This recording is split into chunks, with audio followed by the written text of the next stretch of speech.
100 বছর আগে মুরব্বী বা যুবকদের কষ্ট হলে, সাপে কাটলে তারা যেত ওঝার কাছে বা কবিরাজ। ওঝা বা কবিরাজ। আচ্ছা দেখেন, আমি আসিফের জন্ম হচ্ছে মনে করেন 1900 সালে। তো 1924 সালে এসে আমাকে একটা সাপে দংশন করেছে, হাত কেটে গেছে, রক্ত বের হচ্ছে। আমি দৌড়ে গেলাম নলডাঙ্গার মোড়ে কবিরাজের কাছে, ওঝার কাছে।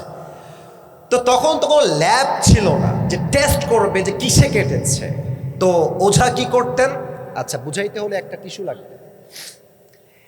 এটা হচ্ছে একটা বাটি। এখানে কে হাসে রে ছেলে পেলে, আবার হাসে, লজ্জা নাই একদম দেখছি। কমিটি লোক আপনারা কি করেন দেখেন না কে হাসতেছে এখানে, মাছে বাজার মনে হয় এখানে হাজার মানুষ বসে তাফসীর শোনার জন্য, তোমরা হাসছো এখানে, আশ্চর্য কথা। এদিকে তাকান, এটা হচ্ছে একটা বাটি, নলডাঙ্গা বাটির নাম কি? এই বাটিতে আমি এক পাশে রাখলাম মরিচ, আর এক পাশে রাখলাম লবণ। কবিরাজ সাহেব রেখেছে। এখন আমি গেলাম, আমাকে সাপে কেটেছে কবিরাজ সাহেব। তো উনি কি করতেন, উনি বলতেন রোগীকে, এই তোমার জিহ্বাটা বের করো। এই দেখেন জিহ্বা বের করা হতো। তো এখান থেকে লবণ এবং মরিচ নিয়ে জিহ্বায় দেওয়া হতো। এবার কবিরাজ সাহেব বলতেন যে তোমার লবণের স্বাদ কেমন লাগে, মরিচ কেমন লাগে। তো রোগী যদি বলে স্যার স্বাদ তো পাইনসা লাগে, পাইনসা পাইনসা, লবণও না আবার ঝালও বোঝা যায় না, তখন কবিরাজ সাহেব বুঝে ফেলতেন যে এটা কোনো সাধারণ সাপ নয়, বিষাক্ত সাপে দংশন করেছে। ঠিক আছে, কারণ সাপে কামড় দিলে প্রথম ক্ষতি কি হয়, জিহ্বার সাপ মরে যায়।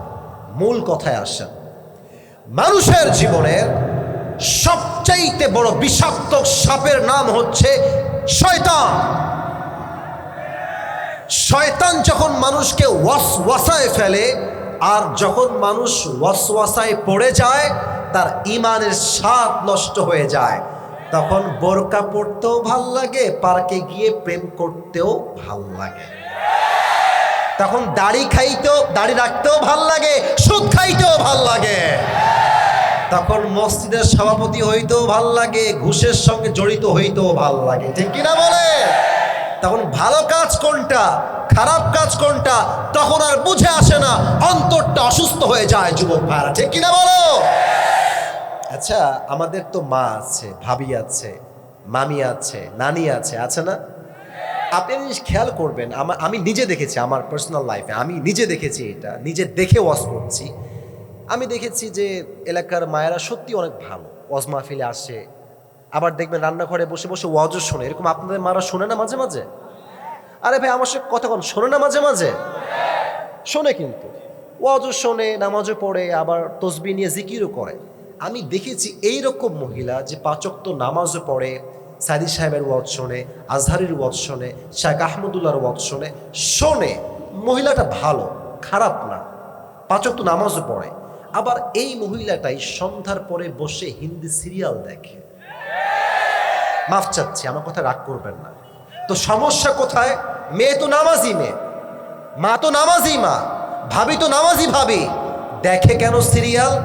কারণ ইমানের স্বাদ নষ্ট হয়ে গেছে। তো তাই ভালো কাজ করতেও ভাল লাগে, খারাপ কাজ করতেও ভাল লাগে। ঠিক কিনা বলে?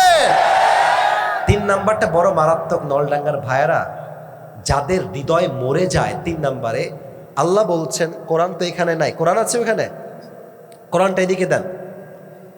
এই কোরআনে যা আল্লাহ বলেছেন, আমাকে একটু এবার জোরে বলুন তো, একটা কথাও কি ভুল আছে এখানে? ইমানের কথা ভাই, কোন কথা কি কোরআনে একটা শব্দ ভুল আছে? একটা বাক্য ভুল আছে? একটা মেসেজ কোনো ভুল আছে? আল্লাহ বলছেন যাদের আত্মা মরে গেছে, আল্লাহ বলছেন উলাইকা কাল আনআম বাল হুম আদাল, আল্লাহ বলছেন তারা কুত্তার চাইতে নিকৃষ্ট। আমার কথা নয়, কার কথা? আপনি আমার কথা নো বলবেন, বাট আল্লাহর কথা কি আপনি চাইলেও নো বলতে পারবেন? নলডাঙ্গার ভাইয়েরা, এখন প্রশ্ন করি, উত্তর দেন তো নলডাঙ্গার ভাইয়েরা। এই পৃথিবীতে সৃষ্টির, আবারও বলছি, সৃষ্টির সেরা জীব এই পৃথিবীতে কারা? দিল থেকে কারা? আমিও সৃষ্টির সেরা, আপনিও সৃষ্টির সেরা, আমরা হলাম আশরাফুল মাখলুকাত, আর আল্লাহ আমাকে আপনাকে বলছেন তুই কুকুরের চাইতে খারাপ।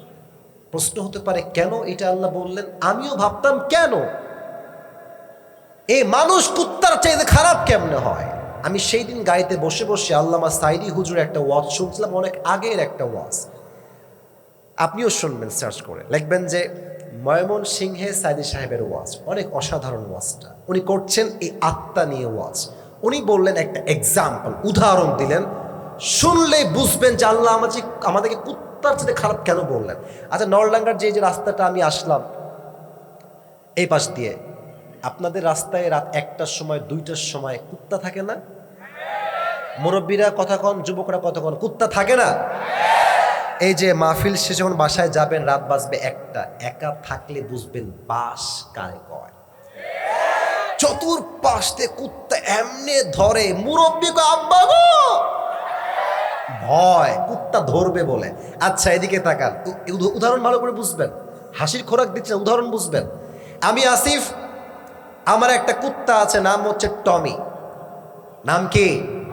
টমি। আচ্ছা, রাত বাজে এখন 12টা, মনে করেন এটা হচ্ছে আমার বাসা, স্যার যেখানে বসে আছেন, আর আমি আসছি ঠিক ওই বাম সাইড থেকে। তাকান তো কোন সাইড থেকে?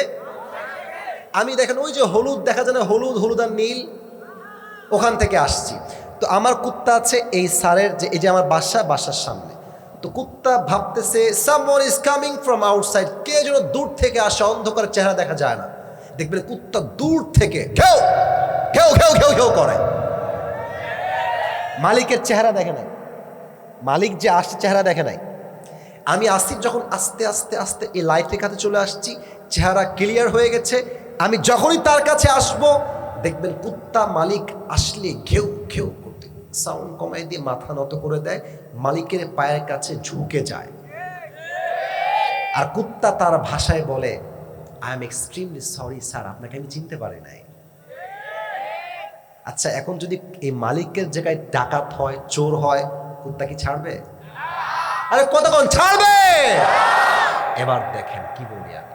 আচ্ছা, আমি কুত্তার মালিক, আমি আসিফ কুত্তাকে তো এসি রুমে রাখি নাই, BMW দেই নাই, তাকে তার বিয়ের দেনমোহর দেই নাই, তাকে তো আমি বিশাল বড় গাড়ি দেই নাই। কি দিয়েছি? হয় একটা পাউরুটি অথবা একটা রুটি, অ্যাটলিস্ট এতটুকুই তো নাকি? আপনি আপনার কুত্তাকে বিরিয়ানি খাওয়ান নাকি? যা খেয়ে বেঁচে যায় তাই তো দেন, এই রুটি পাউরুটি পানি এতটুকুই, তার কিছু নয়। আল্লাহ বলছে, এই বান্দা, একটা কুত্তাকে মালিক যদি মাত্র একটা পাউরুটি দেয়, ও তার মালিককে চিনতে ভুল করে না। আর আমি আল্লাহ কান দিলাম, নাক দিলাম, ঠোঁট দিলাম, চোখ দিলাম, দেহ দিলাম, জান দিলাম, আমার বান্দা সব চিনল, কিন্তু যে মালিক তাকে দিয়েছে সে মালিককে সে চিনল না, সে কুত্তার চাইতে খারাপ হয়ে গেল। কুকুর তো একটা পাউরুটি পেয়ে মালিককে চিনতে, ঠিক আছে আবেগ লাগবে না, এদিকে তাকান। কুকুর তো একটা পাউরুটি পেয়ে মালিককে চিনতে ভুল করে নাই। আর মানুষ এত নিয়ামত পেয়ে আল্লাহকে চেনে নাই। আল্লাহ বলছে ওই মানুষগুলো কুত্তার চাইতে খারাপ হয়ে গেছে। যুবক ভাইরা ঠিক কিনা বলো? এই জন্য প্রথম কাজ হচ্ছে আত্মার পরিশুদ্ধি লাগবে। কদ আফলাহা মান যাক্কাহা, আত্মার পরিশুদ্ধি করেছে যে, সফল হয়েছে সে। সুবহানাল্লাহ পড়েন সবাই। 2 নাম্বার আমলটা আরো সুন্দর একটা আমল। মাঝখানে দুজন কয়ে যায়, এক মুরব্বী আর এক যুবক। মাঝখানে, আব্বা যান ওয়াশরুমে যাবেন? আচ্ছা তলে যান। বেশি চাপ দিলে আবার সমস্যা হয়ে যাবে মাঝখান দিয়ে। সবাই একটা কাশি দেন, একটা তাকবীর দেন বাঘের মতো, লিল্লাহি তাকবীর।